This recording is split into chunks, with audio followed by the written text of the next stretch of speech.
Welcome, everyone. Welcome to Strive305 podcast. My name is Tico Casamayor, and I'm here with my co-host, Irvans Augustin. And we have, look at that beautiful name, Aitzarelys Negrón, CPA. It's Aitza, like pizza. That's what we call her here. Her friends call her that. So we're excited again, once again, another freaking episode. We're back. Can you believe it? Yeah, man. If it wasn't for his good looks, we would have been gone by now because the girls just want to see him on TV. Don't mind him. All right, today we're here with Aitza, and Aitza is a genius. But before I get to the genius, let me get to my dumb stuff. Welcome to the Strive305. You've got the host, Tico Casamayor, Irvans Augustin, Urban Impact Labs, AC Graphics, and we're both here representing Strive305 and our wonderful mayor, Mayor Levincala, who's the one that started this initiative or is pushing this initiative and is making us help her push this initiative, and our boy Manny Sid, who's Manny Sid. Yep. He doesn't like people to say his name, so we try to say it all the time. Yeah, he says, don't mention me. Don't mention me. You guys don't have to talk about me, so we talk about him the most. And I didn't even tell you, the other night at his Mayor's Cafe in Miami Lakes, for anybody that wants to try his place out. Who's Mayor's Cafe? Mayor's Cafe in Miami Lakes is Manny Sid's place. Manny Sid, you said? Yes. So on Friday, he had was it Friday or Saturday? Saturday, he had a pop-up with Kobe chicken. So I had fried Kobe chicken. It was like spectacular. But was it good? Super delicious. I even took some with me. I pretended that it was, I'm going to serve a table, and I just took it. You pretended it was for your wife, and and I just took it. And then when I had dinner at another restaurant, because I had to go to a fancy restaurant. You brought your own food to another restaurant? To the restaurant. Smooth. No lie. I literally had a pizza and the chicken right there. So thank you for that, Mayor. Thank you for that Kobe chicken. What else do we got? Oh, our boys, Grant and Michael Miller from Community News. Grant Miller, Community News. And who's our favorite producer? Alex. He's the man back there behind the camera. Without him, you wouldn't look this good. I wouldn't be in the frame either. I'm never in the frame. I always sit too far back. Thank you, Alex. All right, here we go. I want you guys to hear this young lady talk because I heard her one day at a ribbon cut. We were at a ribbon cutting. She was the guest speaker at that event. Yes, that's right. Gasoline, remember, down at Richmond Heights. And when I heard her speak, I was like in awe. And I was inspired. I took notes because of everything that she has to talk about. And she's actually helped me before the show with an issue I'm having with numbers and math. When you have a business, a lot of, if you open up a business, I have a printing company, a website development company, and that's all I think about is the printing. The next job, oh my God, it's going to be late. It's going to be on time delivery. I don't even know if I make money in the end, and sometimes I wonder, do I rent my properties and get rid of the business? Will I make more money? Save yourself the hassle. And having the hassle, I don't know. So where do you go? Who do you go for something like that? My bookkeeper can tell me what I'm making, and what the numbers are, but she can't tell me if I do. That's just data. You need someone to help you interpret that data. Right. So Strategies T.E.A. That's the last thing I'm going to say because she knows me already that I don't shut up. So she's looking at me already with the eyes, stop talking. So I pass it on to YouTube. But it's very important you guys listen because incredible information. And it's extremely important when you have a business to know this kind of information. So, guys. But you said Strategies T.E.A. Yes. What are we talking about here? Yeah. My business name?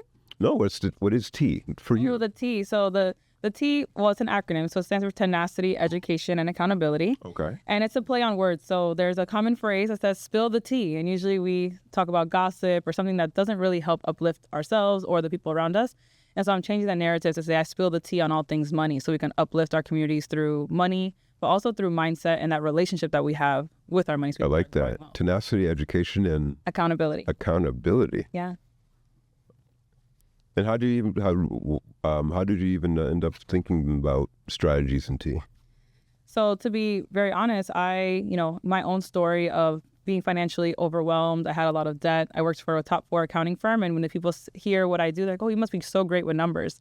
And yes, I was great with numbers. But when it came to my own, personal finances. You were good at other people's numbers. Yeah, other people's numbers. I was also drowning. I felt a lot of shame. And I did all the things that people do to get out of debt and figure out their finances, right? So all the different budgeting strategies, all the tips, but it wasn't working. And it didn't work until I started getting what's the root cause of why I'm spending like this? What are some things that I learned as a child that I didn't realize are impacting me now as I make decisions getting older? And once I figured that out, then everything started working. I started building a financial runway for myself. When the pandemic happened, I was laid off. I was okay. I started doing free resume reviews because I actually looked at my finances. I'm okay. I don't need to work for a few months. And so when I started doing those free resumes, I noticed people that were even closer to retirement age, they needed to get a job. And they were so stressed and anxious around money that it was really holding them back. And that was one of the drivers of financial literacy is key. 68% of Americans are living paycheck to paycheck, regardless of if they're 68%. 68%, It's horrifying. right? And even if six-figure earners, So scary. Yeah, well, that's the thing that I would like when they say living paycheck to paycheck is people who are making six figures and up now. So it's not even just like, Yeah, one of those that I thought I'd be retired already. I wanted to retire young and then, relax on the boat and just cruise around, but I can't. one day you can. You just need a system. You need a system. I got to stop doing free Strive305 podcasts. there you go. And we could get paid for stuff. We all need to Be doing this, but not having to be worrying about money, but I can't worry about the money. Yeah. So keep telling me, keep instructing me because you're going to save my life. Yeah. Well, no pressure. I think people, they assign and they think that the number is going to reduce their anxiety and their overwhelm. And so when I work with clients, whether you're a professional that's working or a business owner, because business owners, you're just a person wearing two different hats. So the way you see money in your personal life just bleeds into how you run the business or fail to run the business, right? And so what I help people do is connect it with the vision of their life. What is the value and the vision and the impact that you want to make in your life, which is beyond a number, because the number is going to keep changing. Yeah. But the vision will stay the same. Maybe you'll have some slight tweaks as things in your life change. But once you get that together, then you stay committed to the progress and the work you need to do around money. And so I think that connection is where there's a gap. People just pursue, especially if you're in the Black and Brown community, it's put your head down, work hard, and that's how you're going to climb. But you're not going to climb if you don't know how to also advocate for yourself, speak up when it comes to promotions or raises, or I want to launch this business, or asking for help, right? When you're doing that. So That's one of the things. I don't know. I'm never good at asking for help. Oh, yeah. I'm good at giving it. I was at an event that Chase had last week, and they were talking about men don't really ask for help. So they kind of just they just work hard and build the business, but they don't really go out. They don't attend. It was only women showed up to that event. And so, I think there's something there to be said. Yeah. Y'all need to ask for help. We do. I'm asking for help. You feel like it's weakness, showing weakness. So you tend not to, because everybody you expect to be the one that is giving the help and providing the help and the one responsible for helping everybody else. Mm-hmm. So it's hard to ask for it sometimes. Yeah. Or sometimes you don't even know the right question to ask, because sometimes you just need to kind of figure some things out. But that's also part of it, like understanding and filtering those things out when and also what. Yeah. And how do you well, first, what's the name of your business, actually? I forgot to ask you that earlier. Oh, Strategies T.E.A. Strategies T.E.A. is the name of the business. Strategies T.E.A. Okay, yes. Very cool. And then so as you came out of the pandemic, you decided to create your own company around that time? Yes. So I started, that was when the idea came in fall of 2020. And then on my birthday in November 2021, I was like, let me get this started. And I officially registered it in 2022 in January. So it's been since January 2022. When's your birthday? November 13th. So you're Scorpio? Yes. So am I. Don't feel bad. Yeah. It's a good thing. I don't feel bad. Okay. I'm a child of God. But If you have to say you're a child of God, yeah. is that, I just assume everybody is, but all the people who say they have to say they're a child of God? I don't think you have to say it, but I think the labeling of the horoscope, I'm trying to move away from that. Okay, so you're switching all the labels up. I like this. So what's your client? Who's a client? Give me your demographic for a client. Yeah, so my ideal client are 9 to 5 corporate professionals. So they're high earners, probably close to 6 figures or over, that are dealing with financial anxiety and overwhelm, and business owners who are usually making around $250K or more a year. Small business owners. Small business owners. Yes. Okay, so then you're a resource for my Strive305. Yes. So you're Have you registered on the site yet? As a resource? Yeah. No, but I should. You totally should. Yes. definitely. You totally should. I said, but since I saw you that day, I realized that's when I know her. She's a resource, but you're also a small business owner. Yeah. So we're killing two birds on this podcast. Yeah. We're helping promote your small business, but also sharing the resources for all our other small businesses out there. And to me, that's huge. When I went to college, I was going to be an accountant because that was my best thing, was being bookkeeping. I was great at it. And when my best courses in high school were accounting. Mm-hmm. My best friend was a girl that loved accounting. We both went to UM and got into the world of accounting, and I was on my way to Nerdsville, accounting guy, and then had issues in the family business, and I had to go take that over. So I went from accounting to, a business degree. But it was my favorite thing, and I was like, I nerded out that, and I also, believe it or not, in UM, I decided to take an acting class because back then my favorite movie star was Sylvester Stallone, the Rocky movie. Yeah. And I found out that he went to UM, an acting class. So I go, oof, I got to do that too. Wow. That explains the energy. No, it was horrible because I was in That's coffee. That's nice. Nurtured by UM. That's my drug. But I remember they lined us all up. Yeah. In the beginning of the class, the first thing they do is they line you all up, and then the teacher would go to each person. I was cornered up at the end. She'd point at them and go, cry. And the people would be like, and I'm bawling, like crying. And I'm like, oh, crap. One Go to the next person. Laugh hysterically. And then, cry. And then I'm going, oh, my God, for sure I'm going to get the cry. And I couldn't. I was like, I couldn't. Which emotion did you get? I cried, but I couldn't do it. I could. I was just like this. I'm like, I'm crying on the I inside. can't do that part. I'm trying to something that I read later in a book. What you got to do is pinch yourself or have a lemon, something, but I couldn't do it. So I almost quit. And then I get the lead role in our project, whatever it was going to be. So it was horrifying, but it didn't pan out into anything. I went back to the family business and worked in the family business. But look at me now. Now you cry all the time. Now I'm a crier and the time. never shut up. And I have an acting gig. You see? You have to work that muscle. But what I don't have is financial guidance. Please, can tell us more? Give us some examples. So what are some of the programs you have? I see here you have coaching and accounting services, but Yes. you're not an accountant specifically, correct? So I am a CPA. You are a CPA. I'm a CPA, but I specialize in financial statements and reporting. So people always, when you say CPA, they always think, can you do my taxes? Yes. Okay. But we have different specialties. That's a distinction. Okay. Yeah. But you could do my taxes. Yes, I do have someone on my team that can support you with the tax prep and planning. So everything about Strategies T.E.A. is about the strategy, right? So we do provide accounting services to business owners. I think if you run a business, you definitely need to have your books ready, not just for yourself to be able to analyze that, but for opportunities. If you get a grant opportunity that's a certain amount, they might ask you for your profit and loss in your balance sheet. Right. Or let's say you get an opportunity to scale your business and you want to apply for that loan. They're going to ask you for your profit and loss, your balance sheet, your tax returns. So you want to be able to have these things ahead of time and be more proactive than reactive as a business owner, because then you start to scramble. And I think that's where some business owners get lost when they start to scramble their finances, or they kind of take the shortcuts. So the clients that I work with, you're probably too big now to keep doing it yourself, but you're too small for these bigger firms to pick you up. Right. Right. So I kind of support those that are in the So you middle. do all that that foundational type of instruction and coaching. Yes. So why I call myself the CPA money coach is because, yes, the bookkeeping, that's the foundational work, right? Let's get your books in order. Let's set you up with a cash flow strategy. But how are you analyzing your numbers?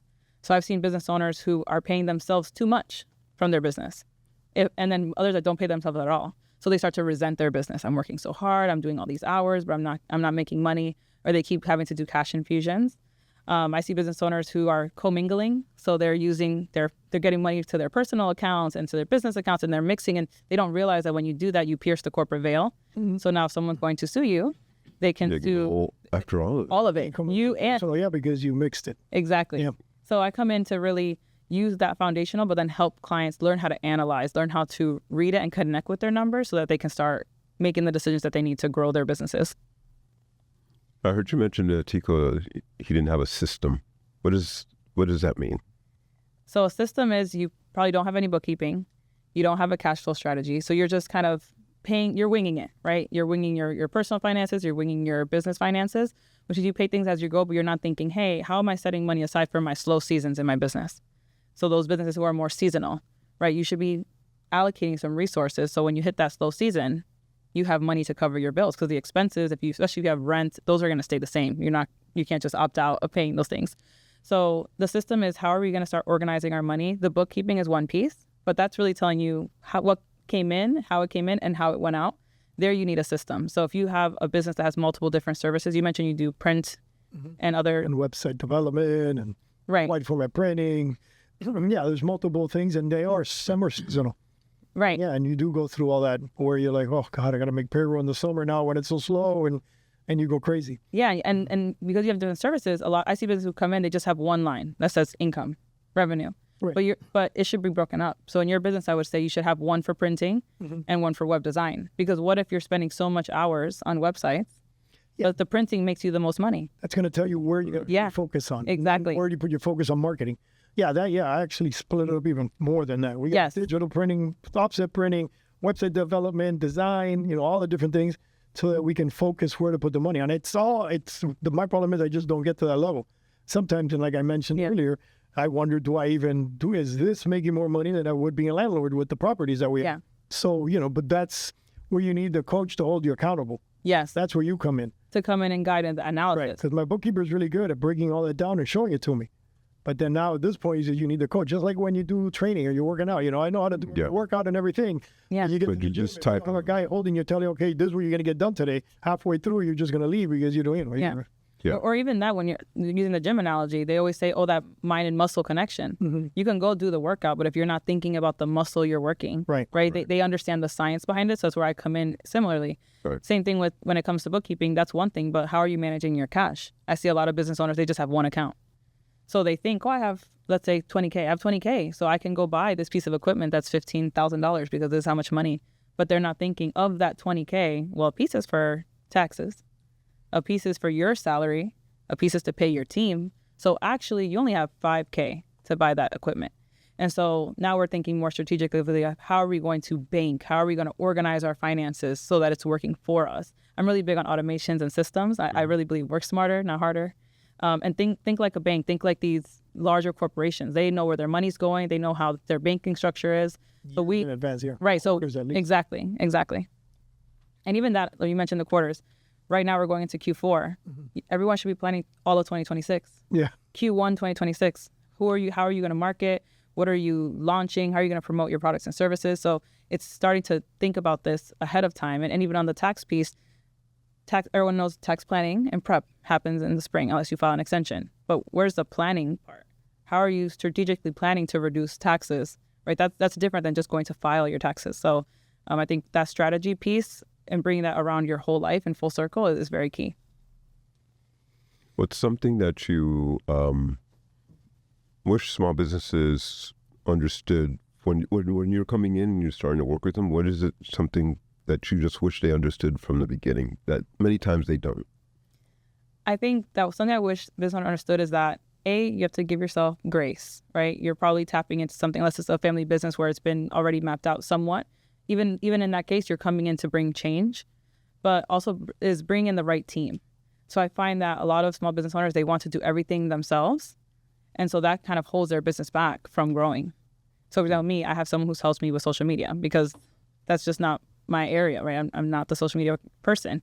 So I think I wish small business owners understood, hey, how can I get my business to a point where I can bring in at least one team member and identify what does that team member look like that's going to help me continue to grow my business. And then from there, we can keep expanding versus I need to buy all the technology. I need to buy all the things because my neighbor who has this business told me to get this software or hire all these people, and now you're stuck. So I think taking that step back and being very intentional of where do I really need support right now that's going to help me continue growing versus let me just grab all the things and I don't really understand everything I'm paying for. Yeah. How do you feel AI and all this other stuff that's out there at the moment kind of fits into this cash flow and money systems that you're I think AI is great, but with limitations. I think people believe that AI is coming in to just like save and take hold of everything. Yeah. But you need to give it the rule. Yeah, you need to give it the rules. I think for AI, if your business for marketing, you need to add in people are high. There's so many businesses that do the same thing. I'm pretty sure there's so many printers, right? But there's something about you and how you present your business that I think can get lost if you lean too much into AI, then now your voice is muted. No, right? I agree 100% because I think that the human factor is going to be much more of value. Yeah. Because people are going to look things that are actually touched by a person. If everything's going to be done by AI, then the value is going to switch on the things that makes it unique, right? And I totally agree with you. But like on the side of like for cash flow or dealing on the accounting side, how does AI as a tool help or not? I think in your opinion. Yeah, so for the banking, I haven't really seen a lot of AI or tools to help with that kind of cash flow strategy. You have to come in and set up automations that your bank might already have so you can transfer money to set up those automations. Where I think AI helps in terms of bringing in cash flow is follow-ups and lead gen. So for example, I created an AI like automation that I can take a picture of a business card. It'll grab the information. It'll send the email. Oh, it was great meeting you. And you think it was me, but it was the AI sent it. Right. So I think that those systems with AI will help you continue to do follow-ups and also to organize yourself so you don't let leads kind of fade or get lost. Because I think people lose business because of that, especially if you're wearing the multiple hats. You can't keep track of, okay, have I followed up with this client? Have I received this payment? Have I set up these automations? So I think AI can come in and support in that aspect. And also you can create custom AI bots. And so you can have it find different networking events or things that you should be showing up with based on your business model. So I think AI can really help with that for you to do the research that you need to support your business in that way. Yeah, so for helping with scaling, helping bring revenue and other things like, but in the end, like for the actual money systems and management of the cash flow, your eyes still need to be on it. You as an individual, as a business owner, need to. Exactly. You need to be on that. And I have a new client who they used AI. There's a bunch of AI bookkeeping softwares out there. And so the AI was doing their bookkeeping, but when I did their assessment, it was categorizing things incorrectly, right? It was taking some things that should have been this person does a lot of travel for their business, so travel things, it was categorizing it as meals. Some things it was categorizing as, them taking money out the business. So the AI doesn't know. So you still need someone to come in and then they make money in a certain way, right? So that tool was affordable, right? That's why they went that route. But when they needed their profit and loss, they said, to get your profit and loss, you need to pay $400. Oh. To get your balance sheet, you need to pay. So, but these are things that you should just get it. You should get, right. You're managing my books. I can't get my profit and loss, right? So I think AI, when it's left to its own vices, is not going to set you up for success. You still need to understand, because at the end of the day, you own your business, right? So you need to understand your numbers. You need to understand how things are related. And I think that's where people get lost, because they lean so much on the AI that they just think it's going to solve all the problems for them. I have a little time. Can I get technical? And maybe even ask a question that's not inappropriate, but whatever. I'm gonna go for it. Okay. So I have my business. I spend my time trying to make it, and I'll tell you the reason. There's different reasons. So I have bankers telling me you need to make your business as profitable as possible, so that your books, so that whenever you want to loan, whenever you want to borrow, it looks really nice. Or even if you want to sell in the future. Yeah. But when you do that, and then at the end of the year, you take it to do your tax return, you're paying crazy amounts in taxes. So I can make, and I've been raised to make the books look, try to show as little profit as possible, not to pay taxes. And we can, because, there's a lot of expenses that we can put in there. Like you say, you pay yourself either more or less. Whatever the case, what do you recommend there? I mean, I get it. I don't borrow money because I don't like borrowing money. I don't like owing money. So we don't know anything on our properties. I don't know anything on my equipment. Even when I buy a car, I don't even want to even know that. So I just pay it. And bankers look at me and they think I'm an idiot. But when COVID hits, I don't have any payments. The only thing I can do is my payroll. But again, bankers, what are you, an idiot? You want the cash? You want to be cash heavy? You want to be cash free? You want to be, and then at the same thing with the taxes, there's certain things that I do so that we don't show that much earnings.